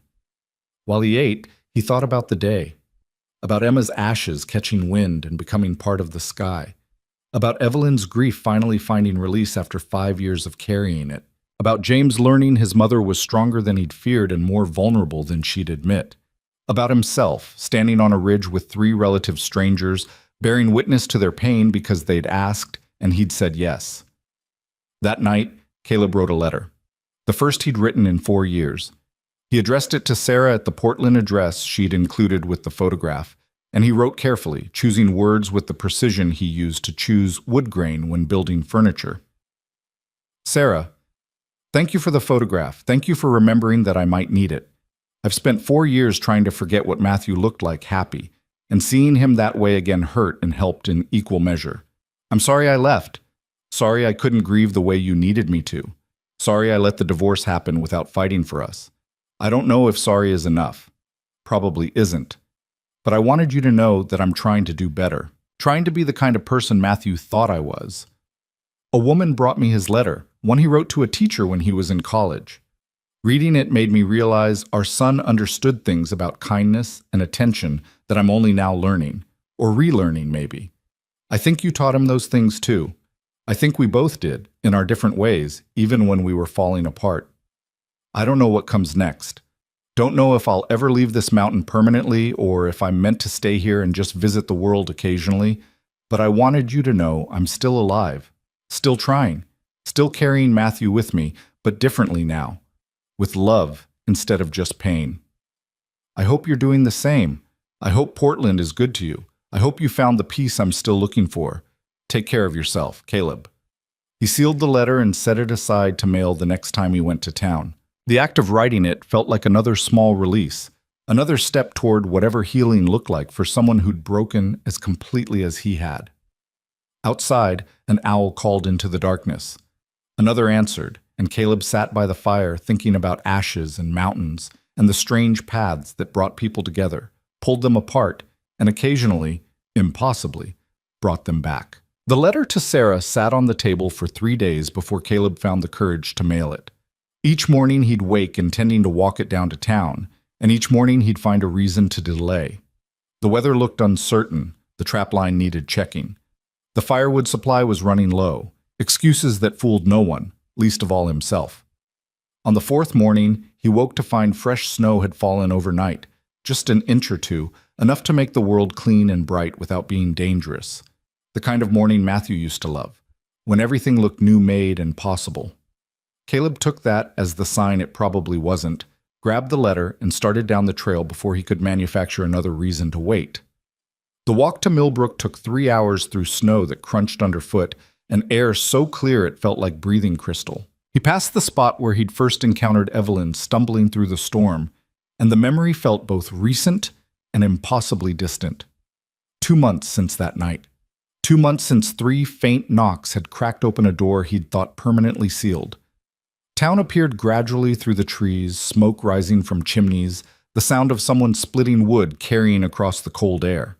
Caleb approached with the wariness that 4 years of isolation had ingrained, but he forced himself to walk down the main street instead of skirting around to the post office through back ways. Forced himself to be visible, even though visibility still felt like vulnerability. Tom Hendricks was sweeping snow from the general store steps and looked up as Caleb approached. "Well now, twice in 2 months. People are going to start thinking you're civilized. Don't spread rumors," Tom laughed. "Come in and warm up. Coffee's fresh. I'm just mailing a letter. Mail doesn't leave until 4. You've got time for coffee." The store's interior was cramped and overstocked in the way of rural establishments that served as grocery, hardware store, and social hub simultaneously. Shelves reached to the ceiling, packed with everything from canned goods to fishing tackle to the kind of practical clothing that valued durability over fashion. A wood stove in the corner radiated heat, surrounded by mismatched chairs where several older men sat drinking coffee and engaged in the slow conversation of people with nowhere pressing to be. They looked up when Caleb entered, and he recognized a few faces from his previous visits. Nods were exchanged, cautious but not unfriendly. One man, weathered 70-something, missing 2 fingers on his left hand, gestured to an empty chair. "You're the one who saved Evelyn Cross. I gave her shelter during a storm. Anyone would have done the same." "That's where you're wrong. Most people wouldn't have opened the door at all." The man extended his good hand. "Frank Morrison. I've been living on this mountain longer than most of these buildings have existed. Nice to officially meet you." They shook, and Tom brought Caleb coffee in a chipped mug that felt solid and warm in his hands. The conversation resumed around him. Talk of weather, repairs needed before spring proper arrived, speculation about whether the logging company would renew contracts this season. Caleb sat and listened, contributing nothing, but found the rhythm of it unexpectedly soothing.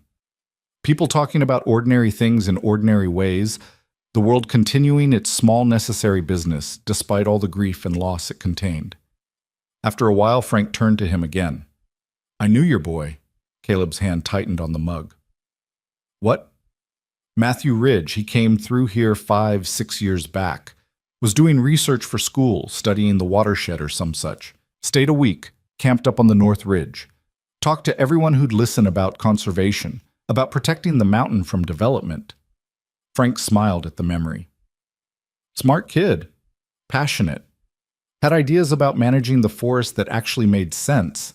Not like some of these university types who think they know mountains because they read about them in books. I didn't know he'd been here. No reason you would. It was before your time. But he made an impression. Helped old Mrs. Chen repair her fence when he noticed it was falling down. Spent an afternoon teaching kids at the school about native plants. The kind of person who noticed what needed doing and just did it without being asked." Caleb had to set the coffee down because his hands were shaking. He never mentioned this place. He loved it, though. Said the mountain reminded him of hiking with his father when he was young. Said those were some of the best memories he had. Frank's expression grew gentle. "I'm sorry for your loss. Town knew who you were when you moved here. Knew you were his father. We just figured you needed space to grieve without people poking at the wound." "You knew? This whole time?" Tom nodded from behind the counter. "Small town. People talk. But we also respect that sometimes folks need to be left alone. You wanted isolation? We gave it to you. Then you saved Evelyn, and we figured maybe you were ready for something different." "I don't know what I'm ready for." "Nobody ever does," Frank said.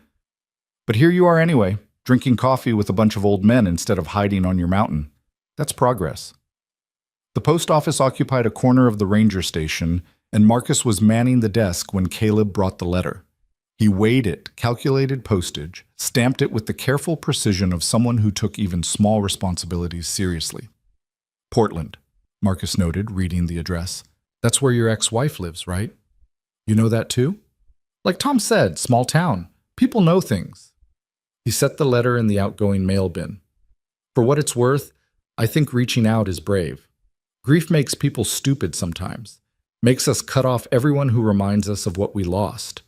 But at some point, you have to decide whether you want to keep cutting or start connecting again. When did you decide? Marcus leaned back in his chair. My daughter died 4 years ago. Different circumstances than your son. She had leukemia, fought it for 2 years before her body gave up.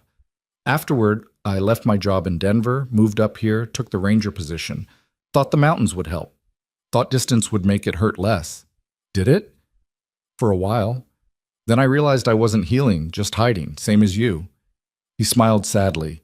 Evelyn's fever breaking was the first time in 3 years I'd prayed for something and had it actually work. Made me think maybe I still believed in something after all. Maybe there was still point in caring. I don't know how to care without it destroying me. You learn, or you don't, and you stay broken. But at least broken while trying is better than broken while running. Caleb left the ranger station with Marcus's words following him into the cold. The walk back to the cabin should have been familiar, comforting, a return to the isolation he'd chosen. Instead, it felt lonely in a way it hadn't before. The silence was still there, the solitude still present, but they no longer felt like protection, just absence. He was a mile from the cabin when he noticed smoke rising from his chimney. His first instinct was alarm, someone in his space, touching his things, invading the sanctuary he'd built.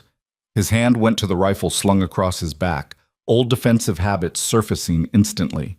But then he got closer and saw the figure sitting on his porch steps, wrapped in blankets, waiting. Evelyn. Before you get angry, she called as he approached, I brought food, and I came alone, and I left a note for James telling him exactly where I was going so he won't worry this time. You're supposed to be resting. I've rested for 6 weeks. I'm fine. You nearly collapsed on the mountain 2 weeks ago. And I've recovered. My doctor cleared me for light activity. Sitting on your porch counts as light activity. Caleb climbed the steps and sat beside her, too tired to argue. Why are you here, Evelyn? Because I have something to tell you, and it couldn't wait. She pulled out a folded piece of paper from her coat. I got a letter from Sarah, your ex-wife. His heart stopped. What? How? She found me through the school district records. Apparently you mentioned me in your letter to her. She wanted to reach out, to thank me for helping you, for giving you Matthew's letter, for being someone who understood what it meant to lose a child. She didn't have to do that. Maybe not, but she did anyway. Evelyn handed him the paper. She asked me to give this to you, said she wasn't sure if you'd read it, if she mailed it directly, but she thought you might if it came through me. The letter was handwritten on the same kind of paper Sarah had used for the note with Matthew's photograph. Caleb's hand shook as he unfolded it, and Evelyn stood to give him privacy, walking to the clearing's edge to watch the valley below. Caleb, I got your letter. I cried reading it, and I don't cry easily anymore. Thank you for reaching out. Thank you for being honest about the divorce, about the grief, about everything. I need to tell you something I should have said 6 years ago, but didn't know how. It wasn't your fault. Matthew's death wasn't your fault, and the divorce wasn't your fault. We both broke in different ways and couldn't figure out how to break together. I needed to talk about him constantly because silence felt like erasure. You needed silence because talking felt like reopening the wound every time. Neither approach was wrong. They were just incompatible. I spent 3 years being angry at you for leaving. Then I spent 2 years being angry at myself for not fighting harder to make you stay. And now I'm just tired of being angry. I don't want that anymore. I want to remember the good years. I want to remember the man who built our son's furniture by hand and carved his initials in hidden places. The man who spent hours hiking with Matthew and teaching him to notice the small things. The man I loved before grief made love impossible. Evelyn told me you're trying to heal. I'm trying too. I'm dating someone. A teacher at my school, kind and patient and nothing like you, which is probably healthy. I'm not writing to ask you to come back or to fix what broke. I'm writing to tell you that I forgive you for leaving. And I hope you can forgive me for making you feel like leaving was the only option. Matthew loved us both completely. He would want us both to keep living, to find joy again, to remember that pain isn't the only thing we share. Take care of yourself, Caleb. Take care of the mountain. And if you ever want to talk, really talk, not just exchange letters, call me. I promise I'll answer. With love and grief and hope in equal measure, Sarah. Caleb read it 3 times, then sat holding it while the world blurred around him.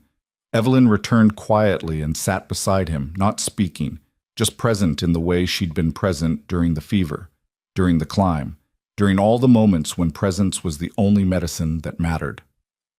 She forgave me, Caleb said finally. She did. I don't know if I can forgive myself. Maybe that's the next work. Maybe that's what Matthew's letter was really about. Not just kindness to others, but kindness to yourself. Paying attention to your own pain instead of running from it. They sat together as the sun moved across the sky, painting the snow gold and pink. Eventually, Evelyn stood and stretched. I should go before James sends a search party, but there's one more thing. She pulled out a small wooden box from her pack, similar to the one Sarah had sent, but newer, unstained. I want you to have this. I made it myself. Well, I had help from a friend who actually knows woodworking, but I sanded it and oiled it. It's not much, but I thought you might need somewhere to keep the important things. The letters, the photograph, whatever else you collect as you figure out how to live again. Caleb took the box, running his hands over the smooth surface. The craftsmanship was amateur but careful, each joint fitted with obvious love, if not perfect skill. Thank you. Thank you for opening the door, for saving my life, for helping me scatter Emma's ashes, for reminding me that even in the deepest grief, kindness is still possible. She kissed his cheek lightly. The world needs you in it, Caleb Ridge, more than you know. After she left, Caleb sat on the porch and opened the box. It was empty, waiting to be filled. He went inside and retrieved Matthew's letter, Sarah's note from the photograph, and now her new letter. Placed them carefully in the box. 3 pieces of paper that together told a story of love and loss and the possibility of moving forward without leaving the past behind. The next weeks passed in a rhythm that was new but becoming familiar. Caleb walked to town once a week, sometimes with purpose, supplies, mail, and sometimes just to sit in Tom's store and drink coffee with Frank and the others. He learned their stories. Frank had lost his wife to cancer 20 years ago and never remarried because, as he put it, some loves are big enough they don't leave room for replacements. Tom had a daughter in Seattle who called every Sunday and sent him photographs of grandchildren he'd only met twice. Marcus had started dating the librarian, a quiet woman named Helen who loved books and mountains in equal measure. They learned his story too, not all at once, but in pieces shared over coffee and silence. Matthew, Sarah, the furniture building, the 4 years of isolation that had seemed necessary but had really just been postponement of the actual work of healing. On a Tuesday in late April, Caleb woke to find spring had finally committed. The snow was gone except for patches in deep shade. Green pushed through brown everywhere he looked. Wildflowers tested the air and decided, yes, now, time to bloom. Birds returned from wherever they'd spent the winter and filled the trees with song. The creek roared with melt, loud enough to hear from the cabin. He spent the morning planting the garden he'd prepared. Tomatoes, beans, lettuce, herbs. His hands remembered the work even though it had been years. Press seeds into soil, cover gently, water. Trust that life would do what life did, which was persist despite every reason not to. He was tamping down the last row when he heard voices on the trail. Multiple voices, young voices, accompanied by the particular chaos of children who'd been told to be quiet but couldn't quite manage it. Caleb stood, wiping dirt from his hands, and watched as a group emerged from the trees.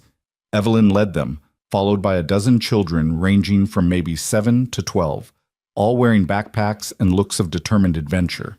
Behind them came James and a woman Caleb didn't recognize, presumably a teacher given how she kept doing head counts and redirecting wanderers. Surprise, Evelyn called. We're on a field trip and you're the destination. What? These are students from Millbrook Elementary. We're studying local ecosystems and sustainable living. I told them about a man who lives on the mountain and grows his own food and knows the forest better than anyone. They wanted to meet you. A girl with braids and missing front teeth stepped forward. "Are you the hermit?" "I'm not a hermit." "That's what Mrs. Cross said, but then she said hermit was the wrong word, and we should say self-sufficient instead." "Are you self-sufficient?" Caleb looked at Evelyn, who smiled with the particular innocence of someone who'd planned this carefully and was now pretending it was spontaneous. "I'm going to kill you." "Later. Right now you're going to show these children your garden and explain how you survive up here without a grocery store. It's educational." For the next 2 hours, Caleb found himself doing something he never imagined doing again: teaching.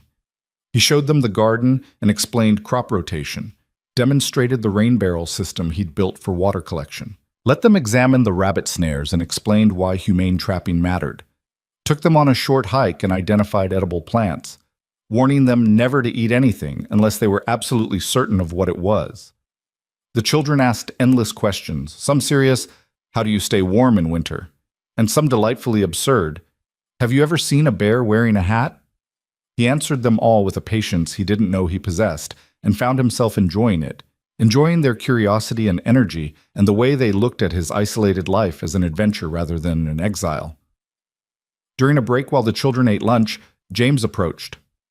"This was my mother's idea. I told her you'd hate it." "I don't hate it." "Really?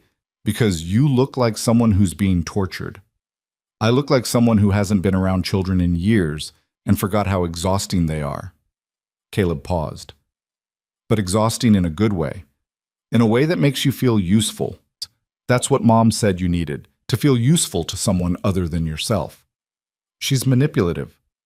"She's a retired teacher. Manipulation is a professional skill." James smiled. "But she's also right more often than not, and she thinks you need people more than you need isolation." Hard to argue with her when she nearly died and came back fierce enough to climb mountains and organize field trips. The girl with braids appeared at Caleb's elbow.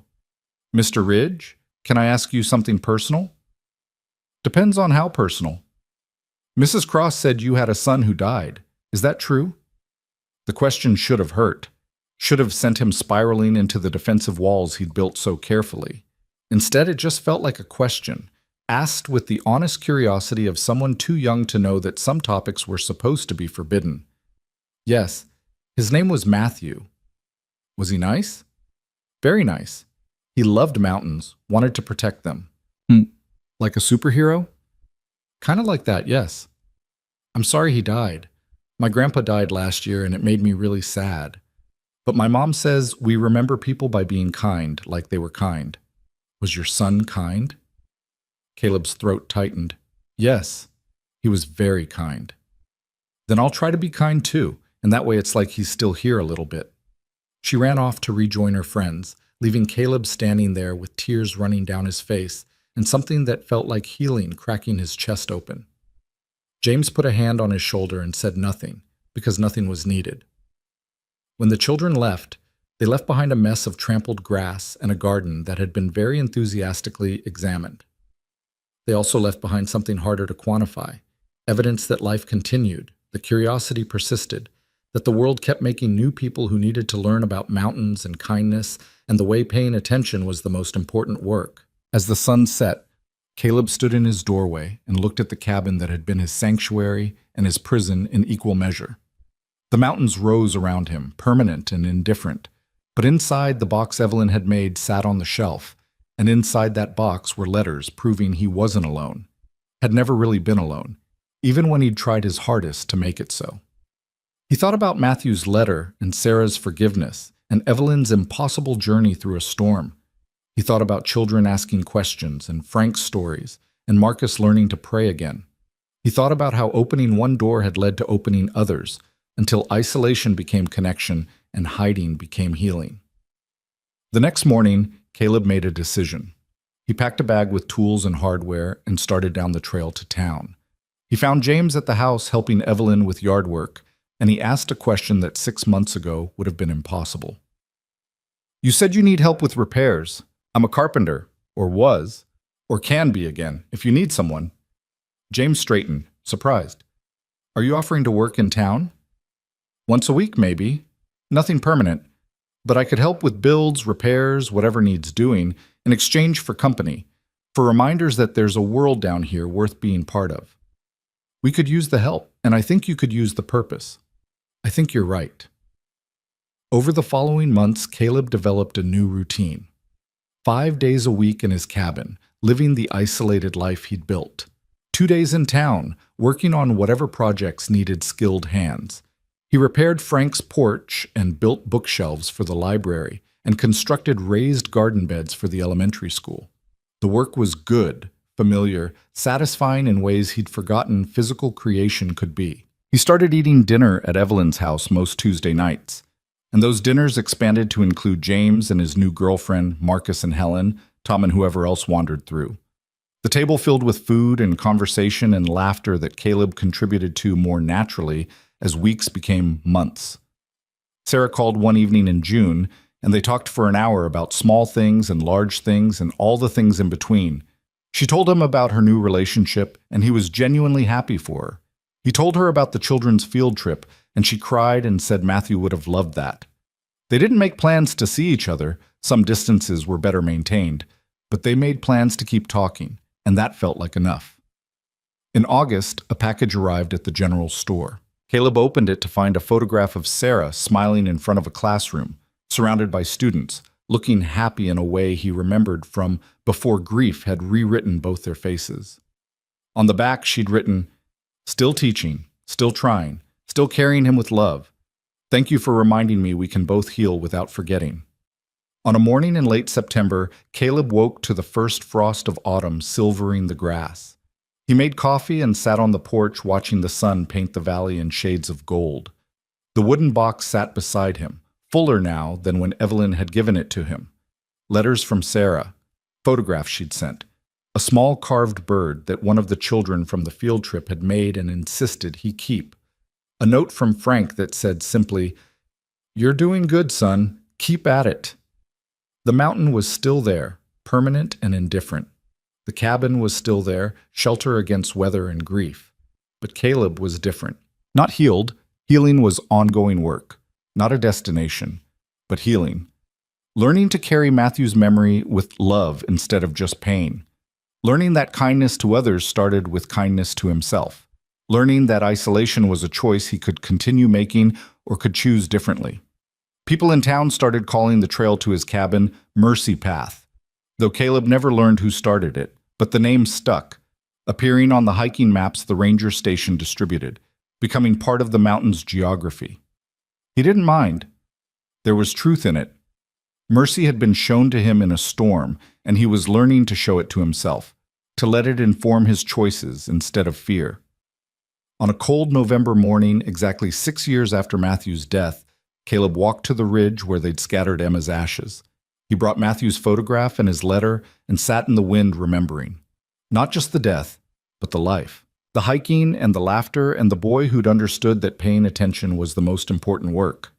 "I'm trying," Caleb said to the wind and the sky and the memory of his son.